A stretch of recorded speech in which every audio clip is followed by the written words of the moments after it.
Facebook, Instagram, YouTube और 20 other platforms जब ban हो गए नेपाल में, तो वहां के जेंजी ने एक प्रोटेस्ट कर लिया। लोगों को लगा कि ये कोई डोमेस्टिक स्टॉर्म है, बट इन रियलिटी ये एक जियो पॉलिटिकल टर्मोइल था। तो भी होता क्या है ना, देखो नेपाल जैसी छोटी स्टेट्स को बफर स्टेट्स कहा जाता है, जो बेसिकली दो बड़ी स्टेट्स के बीच की पोजीशन में आती है। एक तरफ है चाइना, एक तरफ है इंडिया। तो यहाँ पर ना इंडिया के लिए नेपाल सिर्फ एक नेबर नहीं है, बल्कि वो एक बहुत ही स्ट्रैटेजिक लोकेशन पर बैठा हुआ है। क्योंकि यहाँ पर क्या है, जो वल्नरेबल चिकन स्नेक भी हम जिसको कहते हैं, जो सिलीगुड़ी कॉरिडोर है, उसको प्रोटेक्ट करता है, जो कि बेसिकली इंडिया को, जो मेनलैंड इंडिया है उसको नॉर्थ ईस्ट स्टेट्स के साथ जोड़ता है। तो कोई भी इंसिडेंट होता है या कोई भी टर्मोइल होता है नेपाल में, तो वो 100% इंडिया को इम्पैक्ट करेगा ही करेगा। यहाँ पर इंडिया की फॉरेन पॉलिसी अप्रोच क्या बनती है, तो इंडिया को ना रियलिज्म और नेबरहुड फर्स्ट पॉलिसी को बैलेंस आउट करके रखना पड़ता है। तो अभी क्या है कि neighbourhood first policy India traditionally follow तो करता आ रहा है, बट उसे अभी अपने आप को एक नेचुरल लीडर भी प्रेजेंट करना है, और साथ ही साथ नेपाल के लिए एक ह्यूमैनिटेरियन एड ऑफर करना या डेवलपमेंट ऑफर करना, वो सब चीजें भी चलती रहती हैं। अब यहाँ पर इश्यूज क्या आते हैं कि जैसे ही इंडिया थोड़ा सा ज्यादा असर्टिव हो जाता है, नेपाल टिल्ट हो जाता है चाइना की तरफ। वहां पर ये कहलाता है classic case of balance of power. दूसरा, अगर इंडिया और नेपाल के बीच में कुछ टेंशन चलते हैं, उसका फायदा उठाती हैं एंटी इंडियन फोर्सेस, और वो वैक्यूम को उस तरीके से फिल करने की कोशिश करती हैं। तो यहाँ पर इंडिया दो तीन चीजें फॉलो करता है। जैसे कि पहली चीज ये है कि प्यार से समझाना, थोड़ा सा सॉफ्ट पावर का यूज करना। सॉफ्ट पावर आपकी क्या हो गई, जैसे आपने कुछ कल्चरल टाइज यूज किया, बुद्धिज्म यूज किया, ये सब चीजें। दूसरा है इकोनॉमिक टूल्स यूज करना।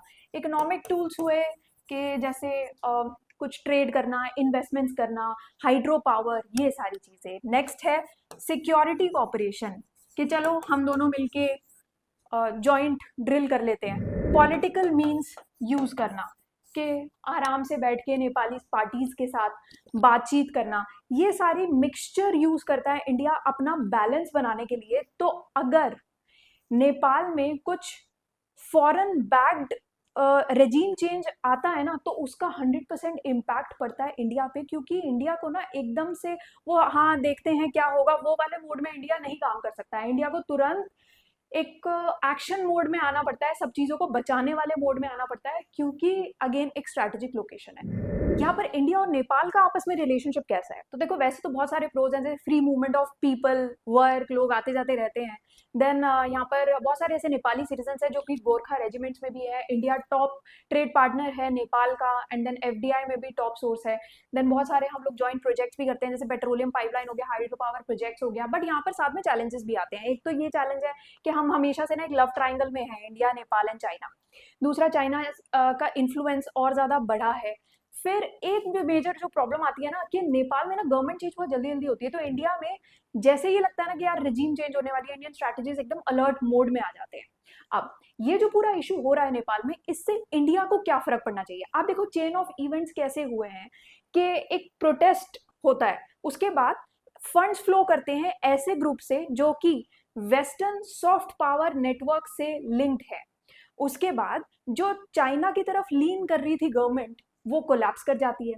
फिर एक यूथ पॉपुलिस्ट फिगर जो कि वेस्टर्न सेंट्रिक होती है, वो राइज कर जाती है।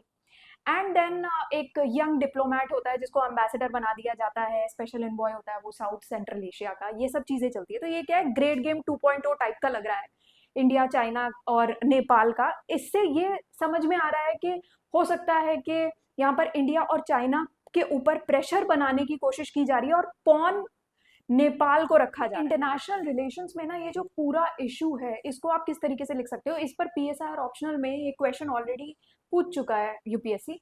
तो वो क्वेश्चन को कंसिडर करके, और सिंस ये जो करंट इवेंट चल रहा है, इस पर क्वेश्चन दोबारा आने के चांसेस ज्यादा है। तो अभी आप इसमें कैसे लिख सकते हो कि देखो, एक तो चीज ये है कि जो डोमेस्टिक पॉलिटिक्स होती है ना ऐसी स्ट्रैटेजिकली लोकेटेड एरियाज में, वो कभी भी डोमेस्टिक होती ही नहीं है। साथ में ये जो यूथ अपराइजिंग्स चलती है ना, ये बेसिकली ट्रोजन हॉर्सेस की तरह आप मान लो। ट्रोजन हॉर्सेस कहते हैं कि जो डिसेप्टिव टैक्टिक्स की तरह इनको यूज किया जाता है, मतलब कि अपने कुछ और फॉरेन पॉलिसी अचीवमेंट, इनको कुछ और फॉरेन पॉलिसी स्ट्रैटेजी उनको अचीव करनी होती है, बट दिखा कुछ और रहे हैं कि ये तो यूथ अपराइजिंग है, बट एक्चुअल ऑब्जेक्टिव उनका कुछ और होता है। और नेपाल जैसी छोटी स्टेट्स जो होती है ना, वो इन बड़ी पावर्स के लिए एक प्यादा बन के रह जाती है। तो यहाँ पर आप इस तरीके से इस पूरे इशू को ही लिखना कि नेपाल को लूज करना इंडिया अफोर्ड ही नहीं कर सकता, क्योंकि अदरवाइज वो अपनी एक नॉर्दर्न शील्ड खो देगा। अब इसमें इंडिया के लिए वे फॉरवर्ड क्या बनता है? तो सबसे पहले तो ट्रैक टू डिप्लोमेसी यूज करके जितने भी फैक्शंस है उनको री एंगेज करना पड़ेगा। डेवलपमेंटल एड पैकेजेस आप यूज कर सकते हो, then youth joint youth projects करके जो भी वेस्टर्न एनजीओ इन्फ्लुएंस है उसको अंडरकट करना पड़ेगा। साथ में एनर्जी और कनेक्टिविटी इंटरडिपेंडेंस बनानी पड़ेगी नेपालीज इकोनॉमी के साथ, सो दैट नेपाल का जो इन्फ्लुएंस है वो और टिल्ट है वो इंडिया की तरफ ज़्यादा रहे और चाइना की तरफ कम रहे। And then regional forums use करके इतना मेंटेन करना पड़ेगा कि Nepal South Asian security architecture के अंडर ही रहे।